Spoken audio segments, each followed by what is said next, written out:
读台语学科学，咱人敢若用着10%的脑力？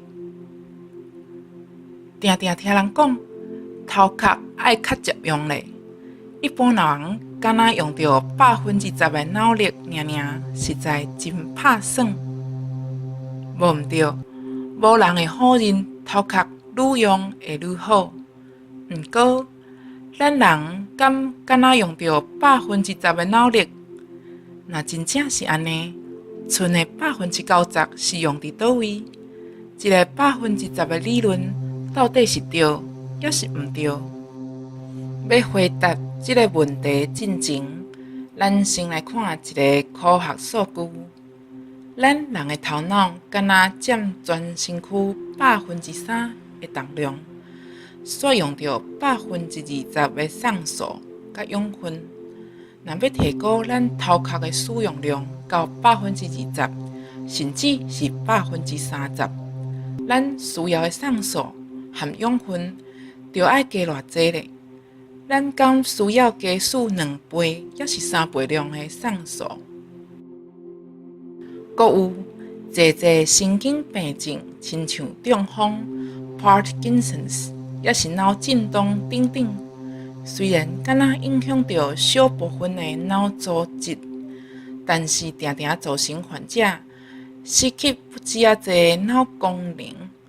若咱人真正敢若用着10%的头壳，是安怎的病症也是创伤，对患者以及伤者会有遮尔大的影响？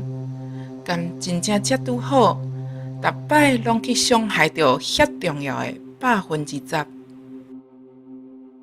神经影像 （neuroimage） 是一种会使直接也是间接观察脑部运作的技术。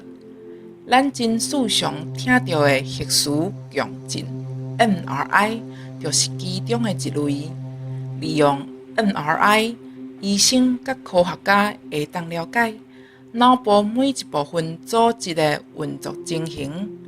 根据 MRI 的画面，科学家发现，不管是伫清醒抑是困眠中，咱规个头壳的每一部分拢有咧运作。唯一的差别只是使用的程度无同，亲像用行的和用走的，拢需要用着脚，只是出来的程度无同。日常生活中的啉水、看电视，抑是洗碗，每一个不管是简单抑是幼路的动作，拢爱无同部分的脑组织互相协调来完成。会使讲，咱人其实是用100%的头壳，绝对毋是敢若用10%尔。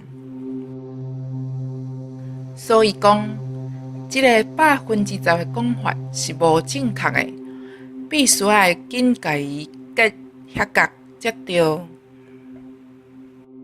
这是台语语言频道，为大家奉上台湾神经科学博士罗九安先生的科学知识文章，欢迎大家分享，互咱一个赞。阁邀请你来订阅，伫订阅的图示正边有一粒铃仔的通知图示，请你下记得指落去，安尼就会使收到咱上新的影片通知哦。